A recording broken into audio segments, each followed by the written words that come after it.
Behind these eyes one finds only blackness.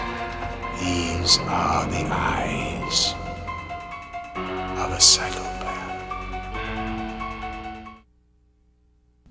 So this is Rob Zombie's baby, and he's responsible for the big three in this one: the plot, the writing, and directing. Now, as much as the plot is, kind of laid out but in John Carpenter's, he took liberties, and he's the one singularly responsible for it. So, let's start with the plot, Let's start with the plot. Gotta say, the first attack was absolutely motivated. That little bastard, if you watch the movie, totally deserved a whooping. A killing, maybe not, but a whooping definitely would have done him good. But you know what? Each attack just felt less and less believable as that it got more extreme. Squirrely little blonde-haired kid started really getting vicious with people. It actually got creepy for me. This is just creepy I think without being scary. That's true, but this is general for every. Well, okay, fine, maybe not for me. Little kids in horror movies that play creepy roles are just a million times creepier. Oh yeah, right? like a 4-foot Mike Myers with a giant head.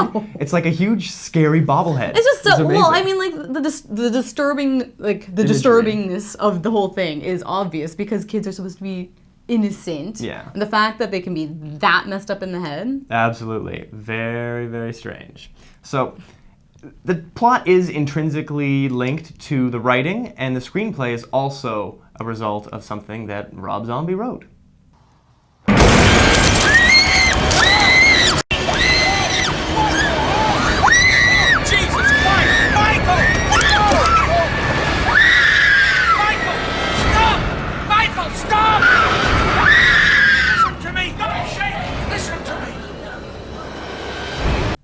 So the writing in this movie was, and I think trashy is a good word to use. Personally, I found it a little difficult to listen to the language. But I guess that's what the characters were. Yeah, the family wasn't really. She swears like a truck driver, and for her to say that, that's saying something. And you know what? It's interesting. Because it started in a family that's like this side of the trailer trash. It was like very, very trashy family to begin with. Exactly, and then I understand why it fit in the movie. That's what I was gonna say until you said I was a truck driver. Anyway. But you know what? The language was to the point that it was repulsive in the work print. This one they eased off it a little bit with a couple of edits, but still, Oh man, I thought that argument between the mother and her disgusting man. Yeah, the very first one. It was sickening. It was pretty messed up, definitely. Pretty messed up. Now, you know what? The big misconception, I think, is that, scary does not equal repulsive. Carpenter's was scary without having repulsive language.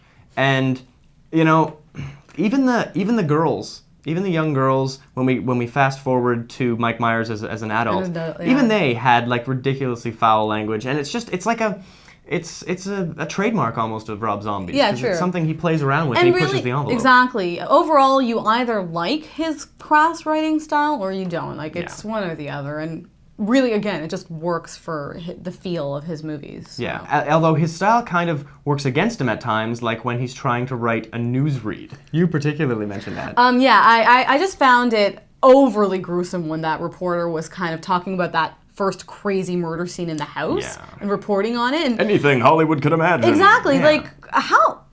I don't know. As a journalist, it was just straight wrong. Yeah. I mean, I guess since he spoke like a news anchor, it sounded like it was official, but the writing was very off. And really, how did he know all these details before the coroner even did? Yeah. You know Honestly. What? It's just like everything about that read was just plain old wrong. But this is really just a nitpick. Yeah, a little nitpick. She's a journalist. These things happen.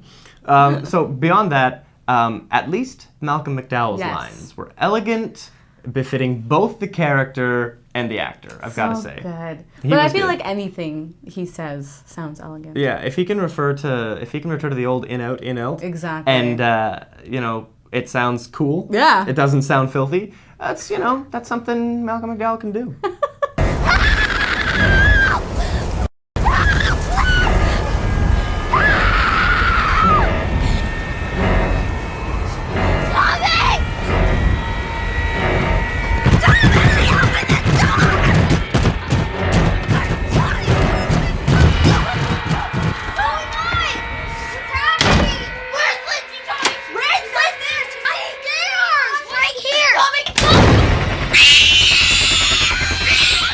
All right, and finally, he was singularly responsible for the direction. While, this film has already been directed before by a screen Carpenter. legend. Yes. So, you know what? As much as we can say he directed it, Rob Zombie was very influenced by how it's already been done. Not because it's a weakness as a filmmaker, but because it's a strength as a filmmaker who's remaking a film. Exactly. That's the whole point. It was a remake. If he fought it entirely, there would have been people up in arms. Oh, absolutely. If he made up completely the whole thing, there would have been people that would have been very much against it. By the same token, I would say Halloween is strongest when Rob Zombie is not retreading John Carpenter's footsteps. Because it's not compared to anything. There's no expectation. We've seen Mike Myers stalk Laurie Strode in the broad daylight, and it was directed perfectly. By Carpenter, you're saying? Yeah, exactly. Yeah. It was directed perfectly. So for Rob Zombie to basically occasionally try to do similar shots and do different things,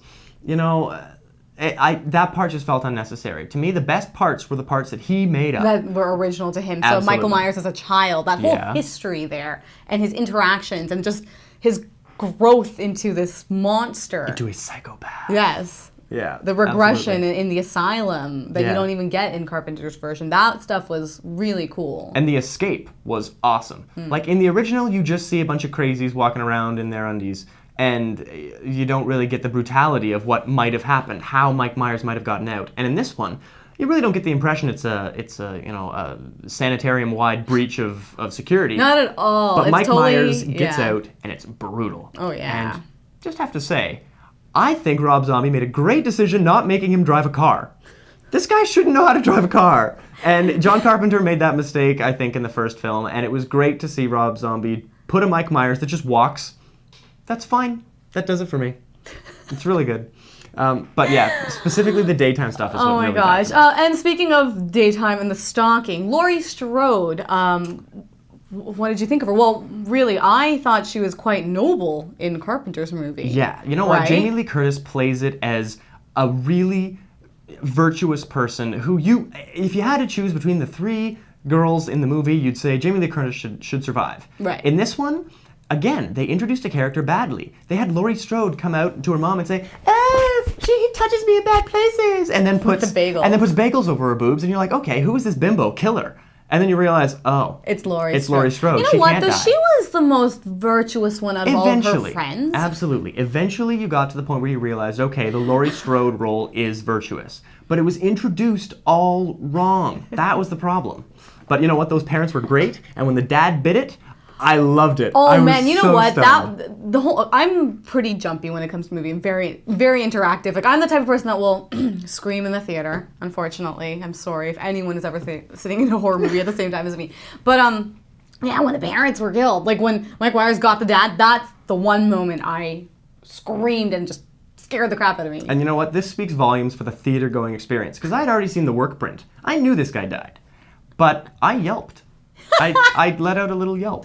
Maybe because you were so startled by me. I might have been yelping at your noise. I don't know. But one way or another, it did something. Anyway, other part that was great were the kids that Laurie Strode was babysitting, right? Those kids were awesome. Those might have been my favorite characters by the end of the movie. Yeah, they were great. Absolutely. And you know what? Again, this was funny because they introduced the boy that she winds up babysitting without makeup. And then you see him for the rest of the film with makeup. So there's a bit of a disconnect there. But it doesn't take long for it to fill back in. No, and that little girl is too funny. Queen Sheba, her squealing throughout the end of the movie is just too You know what? The kids were the only ones that I wanted to survive this film. Yeah, seriously. That was it. Because they believed in the boogeyman. Exactly. So they had protection. Anyway, that's pretty much our review. If you haven't seen it yet, and you don't mind sitting through a bit of foul language, you should definitely see Halloween. Yeah, it's pretty cool. It's a really well done film. I think Rob Zombie did a great job. For sure. I think he totally earned top box office over last weekend. It was just great to see. For sure. That's it. Awesome. Thanks, Matt. Thanks, Nat. And Geek out.